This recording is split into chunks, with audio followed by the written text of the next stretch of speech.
Welcome to Financial Repression Authority's Roundtable Insight, where the best fund managers, economists, and industry leaders discuss the key investment issues and challenges in the current macroeconomic environment. Hi, welcome to FRA's Roundtable Insight. This is Richard Bonulli. Today we have a very special event. It's July 28th. We're going to do an event on sports, sustainability, initiative, action, competition, entrepreneurship. And we have several guests today. I'll let Martín introduce the guests.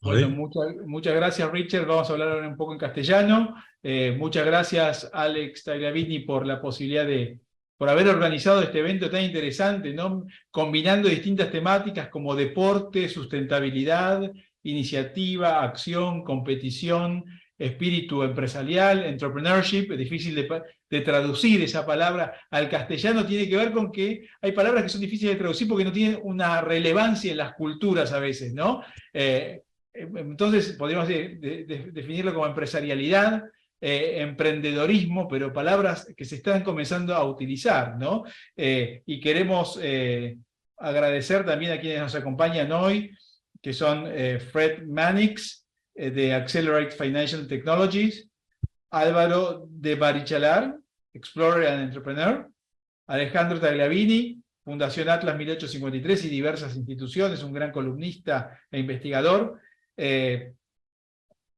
Agustín Ranguñi, de TV Radio Miami, y Richard Bonulli, economista, con quien nos ha presentado recién. Le paso la palabra a Alejandro Tagliavini. Well, here we are in London with Fred Mannix. He's an excellent polo player, best polo player in Canadian history. We were supposed to be in Windsor, but we changed the dates, so we are going to be in Windsor tomorrow in a very challenging match. He's going to play tomorrow with the Coronation Cup, dedicated to the coronation of King Charles. This is a very challenging event, as many other challenges in your polo career and also in your professional life, not only. Tell us about the match of tomorrow's match. So tomorrow's a very interesting day for polo because we have the English national team playing against the Commonwealth for the King's Coronation Cup, and it's obviously the first to celebrate the coronation of King Charles here in England. And it's a cup that was founded in 1911 to celebrate the coronation of Queen Elizabeth, who passed away last year. So it's been held in continuous fashion. Every year, the top players from England get together and they challenge another nation. And this is going to be the fourth time that the Commonwealth has played for the trophy. It'll be my fourth time playing for it. And right now, the Commonwealth have a 2-1 record. And after tomorrow, we'll either be still in the lead or we'll be at a draw. And I'm going to do everything I can in my power to make sure that we walk home with the trophy tomorrow. Yeah, that's going to be great. I'm going to be there. We're going to be your fun. Hope you win. Álvaro, tell us why you are in Ciudad de Mexico. Well, I'm in Mexico now on hold on my around the world expedition. Yeah. Let me introduce you. Yeah. Álvaro is an explorer and entrepreneur and an explorer, and he's doing tour around the world with a very small vessel. Tell us about it. Yeah, well, I'm touring the world celebrating the 5th centennial of the first circumnavigation of our planet that happened 500 years ago, and it was accomplished by Juan Sebastián de Elcano back in 1522, an expedition initiated by Ferdinand of Magellan, Fernando de Magallanes, and sponsored by His Majesty the King Charles I of Spain. That was 500 years ago, and it is considered the most important expedition ever accomplished, since it empirically showed our world is round instead of being flat, as people back in the 16th century would think. Still, there's some people thinking about it now. And so I'm celebrating this incredible event, a bit unknown in Europe, maybe better known in Spanish America, but very well known, especially in China, because this first tour of the world represented the beginning of the first globalization through the Galeón de Manila, or Galeón de Acapulco, or the China Now, El Now de la China. There was the three names. This line of commerce between Manila, Spanish Philippines in the times, and Nueva España, today Mexico, 300 years. And that was the first of the worldwide commerce that started back in the 16th century and lasted all the way until the half of the 19th century. So I'm honoring all this history, celebrating these amazing events by touring the world aboard the smallest vessel ever. That's a 3 meters length little vessel. And my main mission is to show the world to the world, especially showing the main problems we're facing in the ocean, which is the plastic pollution, which, as you might know, is all over the place. We are dumping 1 million tons of plastic every day, which is a huge drama, because if we continue like that, the weight of plastic would be, bigger over the, it will surpass the weight of fish in all the oceans, seas, lakes, and rivers of the planet. So that's my mission, and I'm very honored to share this experience with you here, showing about talking about sports and entrepreneurships and sustainability, which is key to understand the world and the solutions we can apply to the world's problems today. Okay, Fred, I understand tomorrow's match is going to be the highest goal in the British season. Is that correct? More than the goals are going to be higher than the Gold Cup.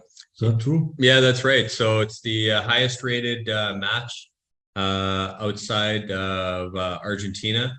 Going to be 25 goals for the English and 24 goals for the Commonwealth. And it's going to be played at the beautiful Guards Polo Club. Yeah.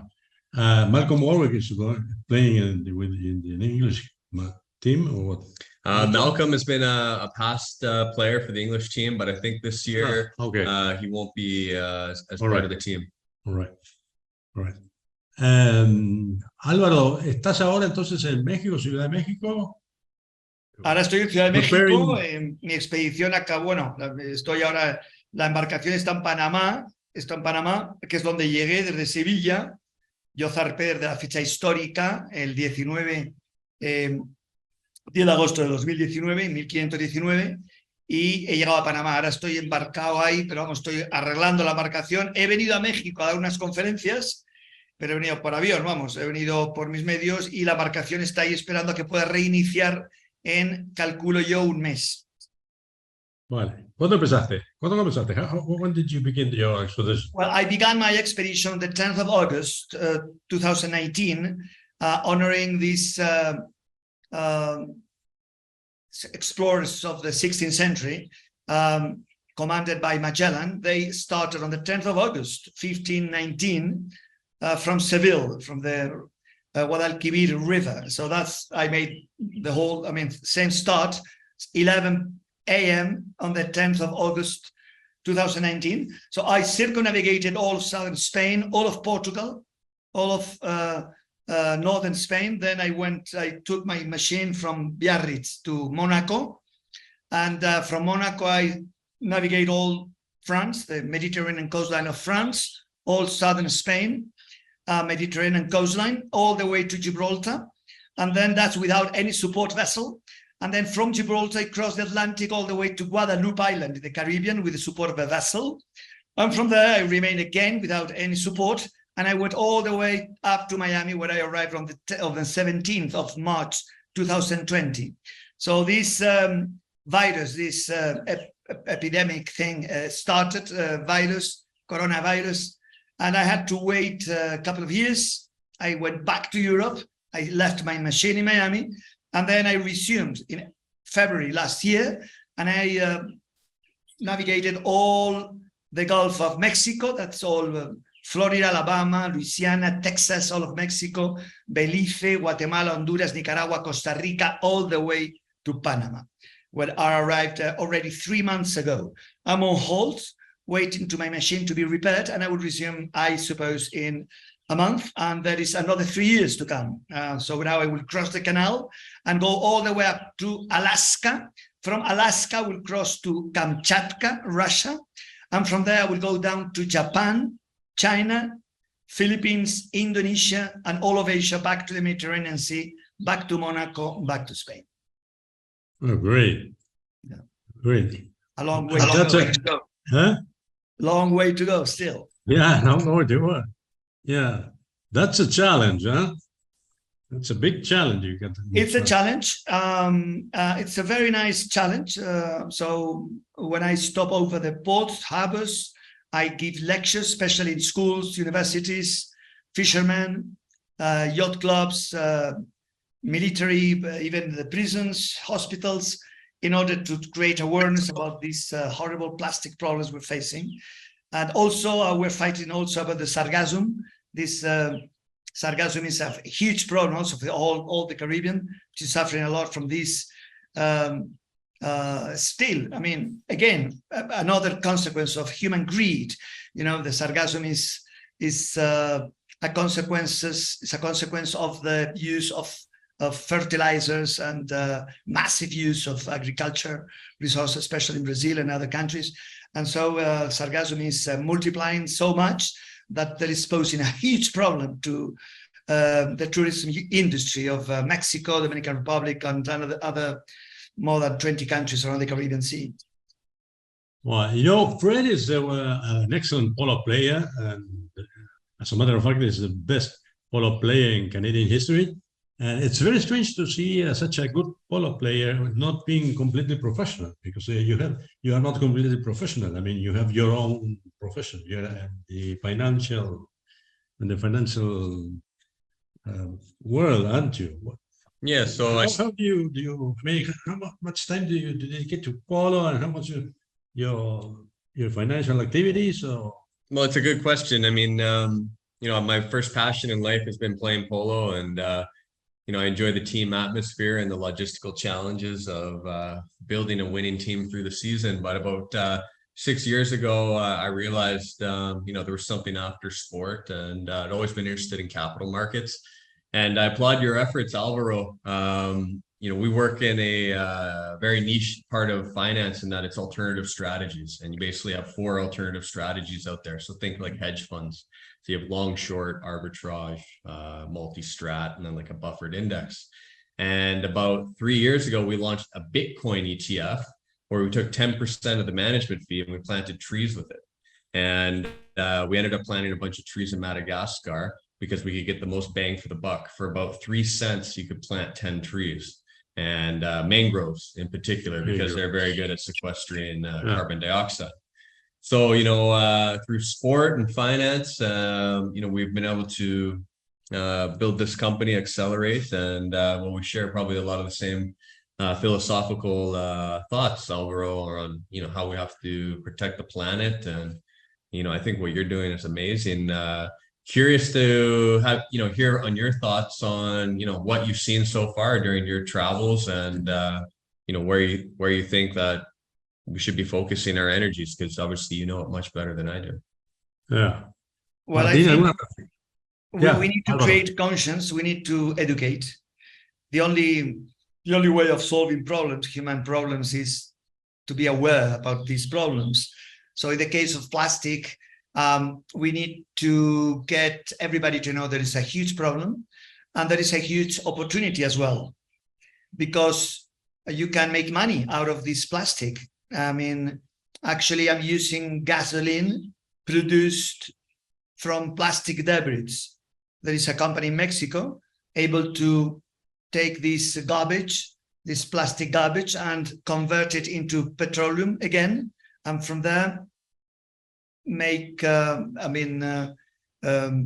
produce synthetic gas, kerosene, fuel oil. So I'm using the gasoline, they're producing up to 100 octanes, amazing. So they are making a business out of it. So there's always opportunities. It's the same with the sargassum.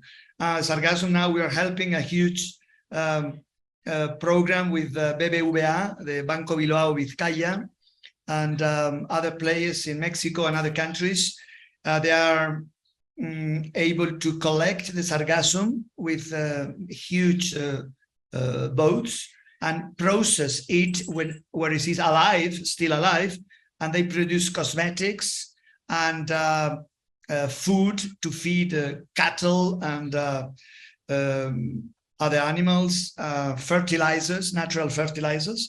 So you can use the problems to create solutions and make money out of it, because as we all know, sustainability is a huge word. It's a very nice word, but sustainability is nothing if there's no money involved. If sustainability is not profitable, it doesn't work. So we need to find sustainable solutions where there is money to make, so everybody will be very happy to become sustainable. That's how it works. Humanity is like that, and we have to be pragmatic on this point. So there is a lot of solutions, and we're trying to identify them and just to apply them. And of course, as you said, from this point of view, I see a lot of things, many of them very sad, again, coming from human greed, which is, in my view, the worst of humankind. Greed is the fountain of every problem. Sí, muy interesante eso, Martín, lo que dijo. Alguna reflexión sobre que la sustentabilidad tiene que ser financieramente viable, tiene que ser rentable, porque si no, no tiene patas cortas. Y muy bien lo que dijo, que al final es una cuestión de greed, no sé la traducción en español, greed sí, la codicia. La codicia, exacto. Es lo que destrozó es lo que al final, imperios. irónicamente, la obra la codicia, humana se destruyó por la codicia siempre. Claro. ¿Alguna reflexión en eso, en ese sentido? Sí, ¿Cómo sí, la sustentabilidad tiene que ser rentable, tiene que surgir del mercado, ¿verdad? Porque si no, no tiene patas cortas, no va a ser sustentable en el tiempo, vamos. Totalmente, ¿no? Y el mercado tiene la llave para desarrollar, justamente, e incentivar las energías humanas hacia la generación de soluciones en este marco, ¿no? Creo que hay una especie también de negacionismo algunas veces de lo que sucede en el planeta, pero hay algunos números que son bastante difíciles de discutir. Por ejemplo, en el año 80 la población mundial era cercana a 4.000 millones de habitantes, y ya hemos superado los 8.000, ¿no? El ritmo de crecimiento de la población humana se ha acelerado a niveles nunca vistos, y aparte el consumo energético por habitante, además, ¿no? Con lo cual, digamos, y estamos viéndolo en distintas áreas, las distintas consecuencias de que, entre comillas, el aire sea gratis, de que todo parezca ser gratis, de que contaminar sea gratis, y es importante introducir herramientas de mercado, ¿no? Para poder encontrar las soluciones a estos problemas que estamos viendo rápidamente lo que está sucediendo en distintos ámbitos, y repito, hay como una tendencia, hay corrientes negacionistas al respecto, pero cada vez hay menos argumentos, ¿no? Y cada vez los tiempos del destrozo del planetario son más rápidos, y por ejemplo hay zonas de Buenos Aires, de Argentina, perdón, que van a estar, se prevé que en 5 décadas o menos van a estar bajo el agua, ¿no? Con lo cual ya hay terrenos en las partes más montañosas que están comenzando a aumentar su precio, ¿no? Y es importante hablar de estos temas tabú, estos temas negados, para empezar a encontrar soluciones concretas y puntuales. Agustín, ahí en Estados Unidos el tema de la sustentabilidad es súper importante, ¿no? Es una noticia casi diaria, te diría, ¿no? Sí, absolutamente. ¿Eh? Absolutamente. Aquí se están siguiendo las reglas están determinadas por las Naciones Unidas. Por lo tanto, el desarrollo sostenible es una condición fundamental en el desarrollo de los países, y más sobre Estados Unidos, que es bastante heterogénea en ese sentido. Muy bien. ¿Alguna reflexión sobre el tema, Martín, el tema de la competencia, ¿no? Cómo la competencia, cómo en el deporte la competencia está bien vista, y no solo está bien vista, sino que eso es lo que realmente hace que progrese, ¿eh? Y cómo en el mercado no, en la economía la competencia parece que fuera una mala palabra, ¿no? Cuando es el mismo tema que en el deporte, ¿no? La competencia es lo que hace que se progrese. Sin duda. Lo que pasa es que yo creo que la competencia, ahora sobre todo, a mi juicio, con el tema del fútbol y todos los reportes que nos vienen del mundo anglosajón, que tienen tanto componente comercial, se ha convertido en que ganar es lo único importante y cueste lo que cueste. Ahí están los escándalos en los arbitrajes, los escándalos en los dopajes, los escándalos de todo tipo, porque como ganar es lo único importante, pues vale todo. Es un reflejo de la sociedad y de la economía humana sin considerar los valores de la humanidad, que es lo bonito, que es lo importante. La competencia no es tan importante, lo importante es el fair play, el jugarlo, el intentarlo. Ese es el espíritu olímpico, ese es el espíritu deportivo y es lo que tenemos que recuperar. Por eso, aunque ya es tarde, hubo muchas iniciativas en la Liga de Fútbol Española, por ejemplo, también en la italiana y la alemana, donde iban a limitar muchísimo los jugadores no regionales o nacionales y regionales. Hoy, por ejemplo, hay algún club como el Club Atlético de Bilbao, en el norte de España, que limitan muchísimo los jugadores que no son de la tierra, porque eso es realmente pues el tener o apalancar o en fin, ayudar al espíritu deportivo, ¿no? Claro, si tú tienes un club como es el Fútbol Club Barcelona, el Real Madrid o el Inter de Milán, o todos estos grandes clubs con mucho dinero y compras jugadores, pues al final está muy bien, pero ya se convierte en otra cosa distinta, un poco alejada del espíritu deportivo, ¿no? Eso se puede trasladar a otros ámbitos del deporte. Tú cuando dopas, eres deportista y te dopas y tal, pues estás haciendo trampa. Entonces, eso se está trasladando también a todo este discurso actual de la sostenibilidad. Estamos creando una nueva religión, esto del cambio climático, que es una especie de paradigma, una especie de sacrosanto concepto, pero, sin embargo, no, cuando digo nosotros, vamos, las personas que controlan la política, sobre todo a nivel supranacional, no toman decisiones reales sobre problemas reales y contrastados, como es la deforestación, el problema del plástico en la mar, el sargazo, todo lo que significa la pesca ilegal o sobrepesca, porque como hay muchos intereses económicos, no se concentran en resolver los problemas reales y se concentran en despistarnos con problemas filosóficos, en fin, la labor del ser humano sobre el cambio del clima, según el premio Nobel, este señor del otro día, pues hay que escucharlo muy bien, claro, la gente que sabe, ¿no? Y hay que observar, no hay que dejarse hacer y tenemos que concentrarnos en que nuestros esfuerzos se concentren en resolver problemas de verdad, no los problemas inventados por la clase política que nos quieren despistar esos problemas porque los lobbies que facilitan, por ejemplo, la pesca ilegal o la deforestación, no les dejan que legislen para resolver el problema que a ellos les beneficia. Entonces, ahí hay que estar muy alerta. Y nosotros, los deportistas y empresarios, necesitamos realmente en nuestro discurso incorporar los valores de la verdad, que es lo único que nos hace libres y que nos puede ayudar a salir de los problemas gravísimos que enfrenta la humanidad hoy. Sí, bueno, eso de la verdad me gustó. Hablando de fútbol ¿cómo está el tema Messi en Miami, Agustín? Una revolución, Una Una revolución, revolución, ¿no? una Hablando revolución, de mercado y de fútbol. sí, no solo una revolución social, sino una convocatoria inigualable y que nunca se había dado en Estados Unidos.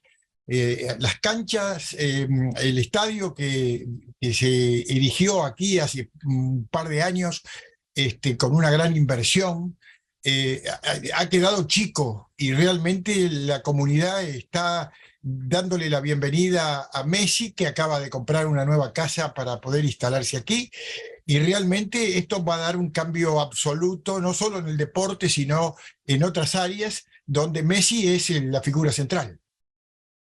Sí, tremendo. Bueno, ahí se ve un poquito, Martín, el funcionamiento del mercado, ¿no?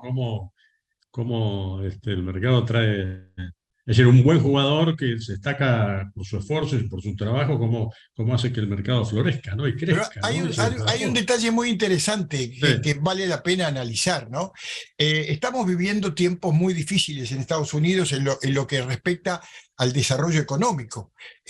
Hay mucha gente aquí que está pasándola muy mal. No todo lo que brilla es oro, sobre todo en el exterior respecto de Miami. La realidad de Miami es que hay problemas de distintos tipos, ¿no? Desde el empleo, desde el trabajo que no está desarrollándose, digamos, en las industrias para generar empleo. La pandemia golpeó muy fuerte, la recesión es un capítulo continuo, y el tema de Messi, introducido en todo esto, genera un fenómeno. Entre otras cosas del fenómeno social, económico, es que la gente está llenando el estadio pagando entradas de $600 como mínimo. ¿Cómo se puede ok. entender esto? No tengo mucha explicación, pero no todos los que van al estadio son millonarios. Sin embargo, se ve a la gente humilde, a la gente trabajadora, a los hinchas de fútbol sin considerar su capital económico, pero se la rebuscan para llegar al estadio a aplaudir a Messi pagando cifras increíbles. Sí, notable, notable, ¿no?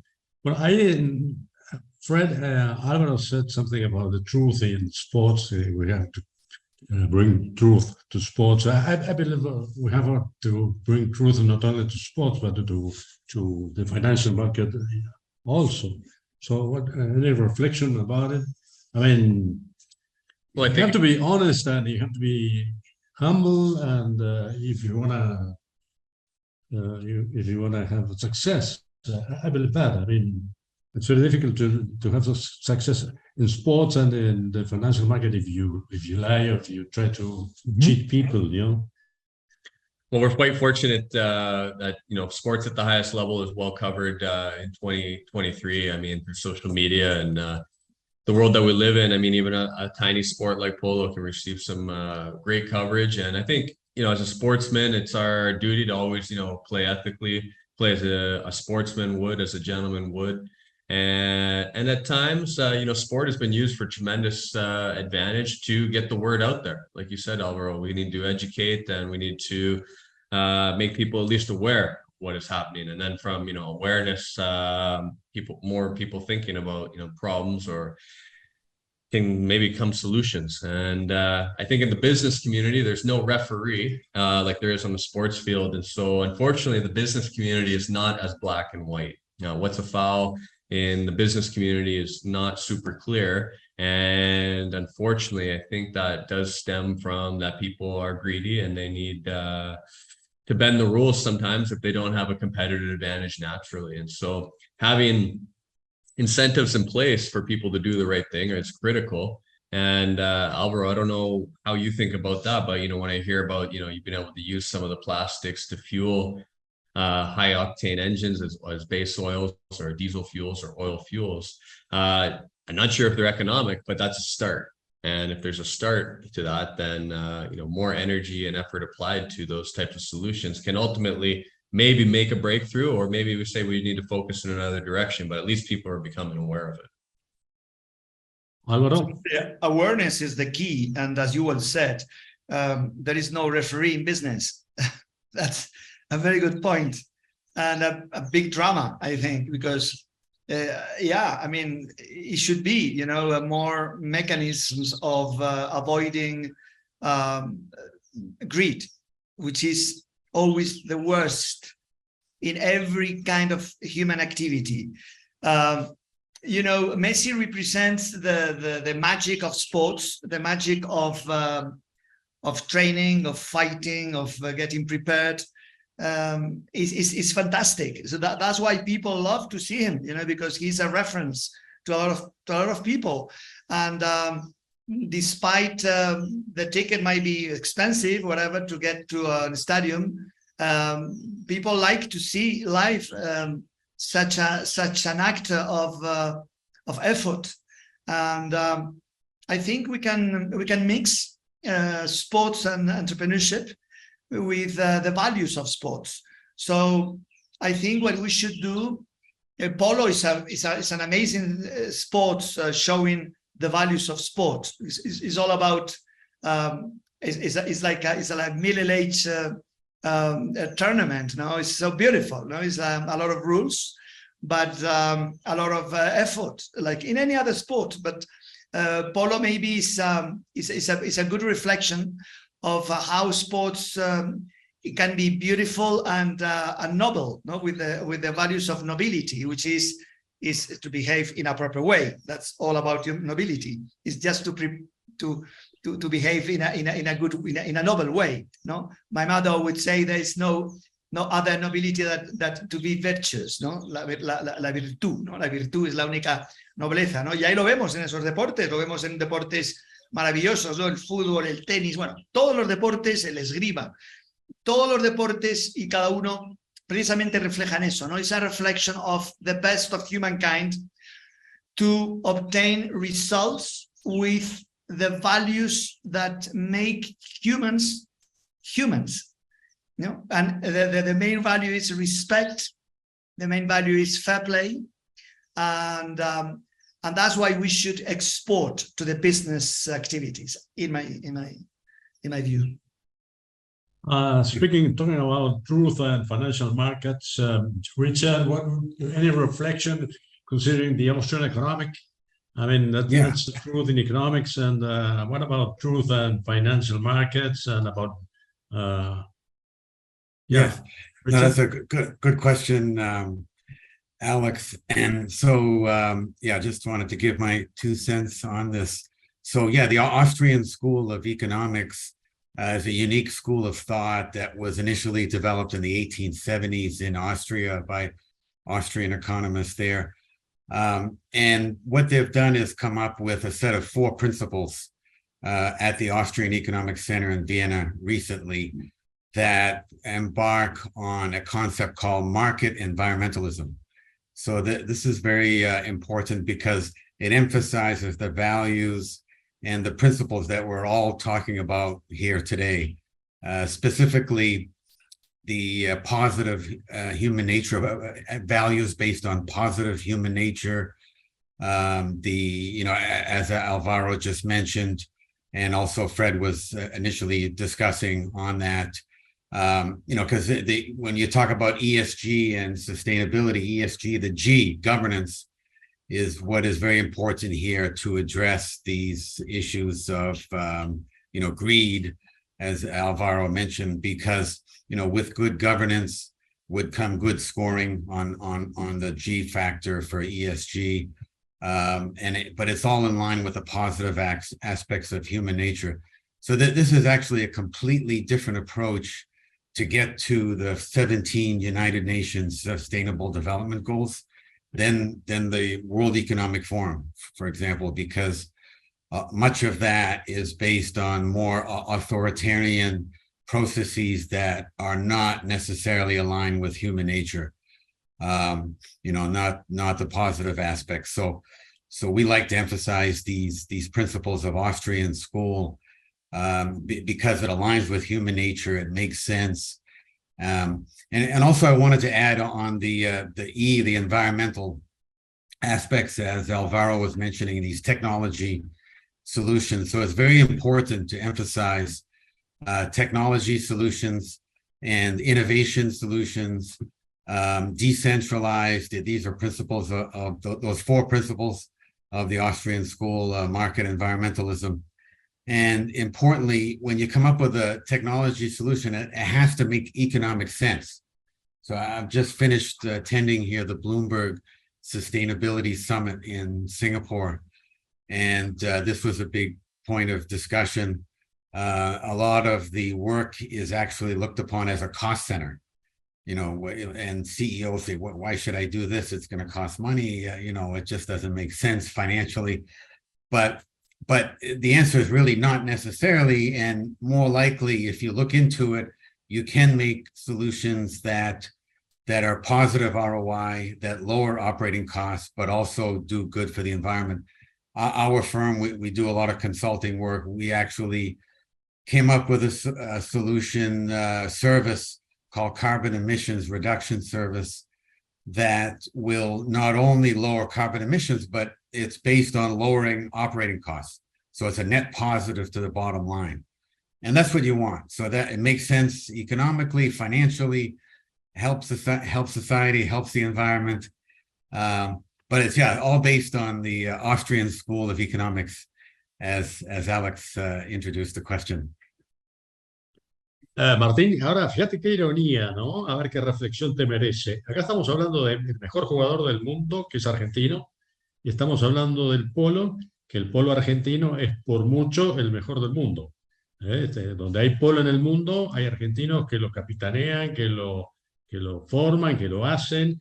En Europa, cuando alguien quiere promocionar una escuela de polo, dice el instructor es argentino. Ese es un tremendo plus. Decir que el instructor es argentino en cualquier país de Europa en una escuela de polo. Ahora, ¿qué reflexión te merece eso, no? En un país cada vez más pobre, cada vez más destrozado, y sin embargo, en estos casos destaca, ¿no? ¿Qué reflexión te merece este tema? Y bueno, es un muy buen punto lo que sucede, el contraste, ¿no?, entre la performance de los deportes en lo que está Argentina, donde está el sector privado, sea fútbol, sea tenis, sea polo, sea rugby, por ejemplo, y lo que sucede con la economía argentina como un todo, ¿no? Vemos que cuando actúa el sector privado, la orientación de las energías, los incentivos, los resultados son excelentes. Yo jugaba al rugby, por eso hablo más del rugby, pero Argentina, por ejemplo, hizo un paso en los últimos años desde ser un país, una selección de que no estaba al nivel de los top 10, a pasar a jugar en las ligas mayores, ¿no? Como es en el Rugby Championship, donde juega Australia, donde juega Nueva Zelanda, Sudáfrica, y tuvo que hacer un upgrade, digamos, de su estilo de entrenamiento, de juego, una mejora, pero es inevitablemente está en los niveles, digamos, de estos países, compitiendo con estos países. Por eso digo que la competencia genera un círculo virtuoso de mejora, de reinvención, de revisión de las prácticas, y si miramos a lo que sucede en el país, es lo contrario, lamentablemente. Argentina es un país aislado, con la mitad de 50% de pobreza, con más del 120% de inflación anual, y digamos, con lo cual vemos un contraste enorme entre lo que sucede en los deportes, donde Argentina ha logrado tener un rendimiento, los argentinos individualmente, y las organizaciones vinculadas al deporte han logrado tener un nivel, al mayor nivel del planeta, y el resto del país, ¿no? Entonces esto parece que le queda cómodo, bastante cómodo a muchos políticos que prefieren tratar con pobres que con gente que piensa, bien alimentada, bien estudiada, que tiene argumentos, que elige mejor. Pero esto es un poco la naturaleza de los populismos y el fracaso de los populismos, que decimos acá en chiste y en serio que los populistas aman tanto a los pobres que los multiplican. Y repito, en Argentina 1 de cada 2 argentinos es pobre, 6 de cada 10 chicos son pobres, ¿no? Mientras vemos el contraste con lo que sucede en los deportes, en el fútbol, el rugby, y dentro del fútbol rescato el espíritu que mencionaba Agustín de Messi, ¿no? Y el contraste entre Messi y Maradona, ¿no? Y la selección argentina basada en Messi, una selección de equipo, muy parecida a lo que es una economía, ¿no? Donde no hay una sola estrella, sino que juega un equipo integrado, ¿no? Y las instituciones del mercado permiten integrar a los distintos actores, ¿no? Y si uno veía a Maradona con un pensamiento de izquierda, un pensamiento anticapitalista, digamos, vemos que hay una concepción ganar-perder del juego, ¿no? Mientras que en la visión, digamos, más orientada a Messi, esto es un ganar a partir del juego del equipo, un win-win interno que permite que jugadores no tan buenos, porque si uno veía la cotización de los jugadores argentinos en la selección antes del Mundial, no era tan alta. Después subieron sus precios. Pero por eso hay muchos ámbitos para hacer lecturas al respecto del deporte y la economía. Bueno, muchas gracias, Martín, desde Buenos Aires. We are running out of time, so we have to close this. Agustín, ¿alguna reflexión final? Bueno, Miami. la reflexión es que evidentemente aquí en los Estados Unidos, siguiendo el parámetro que comentaba nuestro amigo de Argentina, el tema es muy concreto. El polo, que era un deporte muy interesante, lo sigue siendo, sigue acaparando a aquellos que tienen una clase media alta. Pero ahora se metió el fútbol, porque ahora ya no hay distinción de pobres ni de clase alta, porque los pobres están pagando fortuna para ver a Messi. Llenan las canchas para ver a Messi, se compran las camisetas, las banderas, todo lo que tenga que ver con Messi es realmente un mercado que está ocupado por todas las clases sociales. Esto demuestra que hay algo nuevo que se viene, no sé si en Estados Unidos, no sé si en Miami, no sé si por la particularidad de Messi, pero evidentemente estamos viviendo un fenómeno transformador aquí en Estados Unidos. Álvaro, una reflexión final para ir cerrando esto ya desde Ciudad de México. Bueno, me ha encantado lo que ha dicho Martín, me ha encantado, y perdonad porque tenía que cambiar, me estaba acabando la batería aquí de este ordenador, me tengo que cambiar del sitio, y por eso he quitado un poco la imagen, pero escuchaba muy bien, y estoy muy de acuerdo con ese concepto de que todo lo que es estatal, política, pues es el cáncer de la sociedad, vamos. Ahí está Argentina, que era el país de los más ricos del mundo, y mira en qué lo han convertido. Pues la mafia política, porque hay que hablar de mafia política, Tal y además cual. sin miedo y sin ambajes, ¿no? Porque estamos ya hartos de la mafia política. Y Argentina es un gran ejemplo, lo es Cuba, lo es Venezuela, lo es Europa, que se está yendo al guano por la mafia política, ¿no? Y nosotros, los deportistas y empresarios, porque ambos dos creo que tenemos una responsabilidad enorme en denunciar eso y liberarnos de esa mafia política, ¿no? Y esa mafia política además nos afecta a todos todo el tiempo, es constantemente, porque es una gran dictadura disfrazada de una democracia que no existe como tal, porque está absolutamente absorbida por unos medios de comunicación al servicio de esa misma mafia política. Y entonces tenemos que empezar a levantarnos, ¿no? Las personas que somos los propietarios de las sociedades, ¿no? De los países, que somos nosotros, porque los políticos son nuestros administradores, nuestros empleados, ¿no? Que hacen muy mal la función que nosotros les encargamos, por la que les pagamos un pastizal, un dineral, que nos quitan a la fuerza, ¿no? Por esos impuestos confiscatorios, eso es lo que llamo yo la dictadura fiscal. Y entonces nosotros tenemos que ponernos muy en serio y precisamente dar los ejemplos que supone, por ejemplo, Messi, o que supone un jugador de polo, un buen navegante o un futbolista o cualquier deportista o cualquier empresario, ¿no? Que con iniciativa privada, con esfuerzo, con confianza en tus posibilidades, en los talentos que Dios te prestó, con eso, con ese bagaje, con eso se puede hacer todo en la vida. Todo es todo.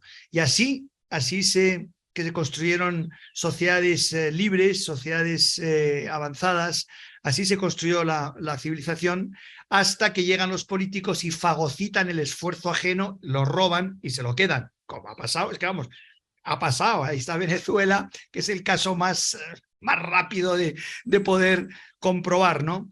Eso es triste, eso es injusto, eso causa hambre, causa mucha desgracia.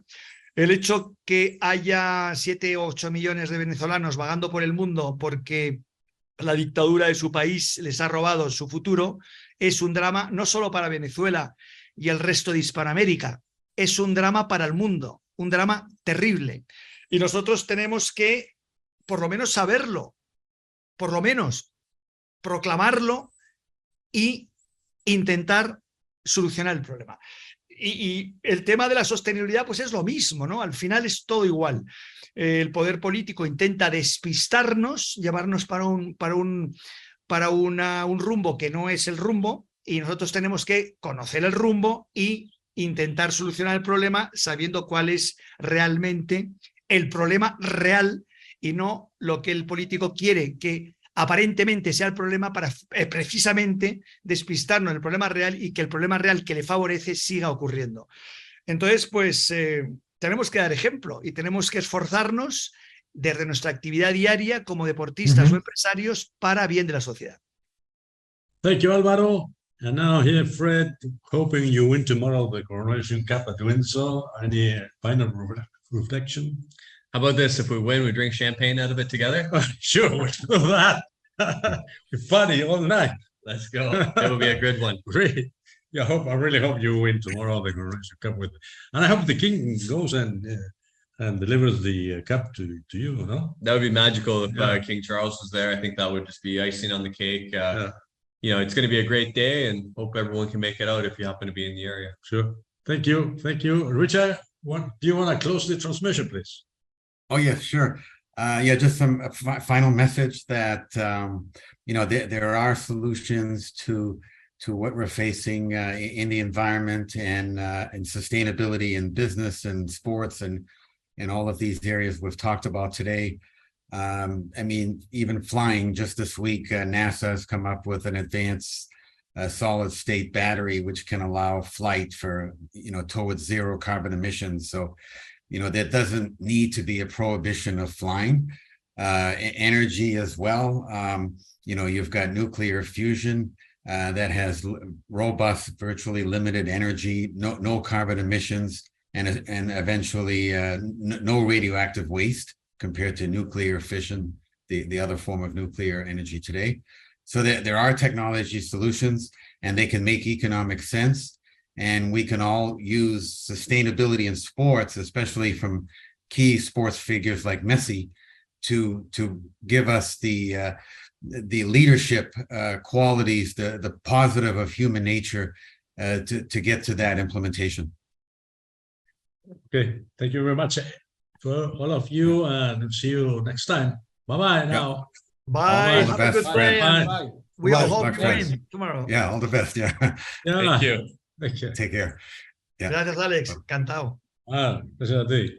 Bye-bye. The FRA Roundtable Insight Show is for informational and educational purposes only and should not be considered as a solicitation or offer to purchase or sell any securities. The investments, investment strategies, and investment philosophies discussed or presented on the show each involve their own unique risk factors which are not discussed on the show. Any discussions among the panel participants or responses to listener inquiries are based on the personal opinions of the panel participants and do not take into consideration the listener's suitability, objectives, or risk tolerance. Please be advised that you invest or speculate at your own risk.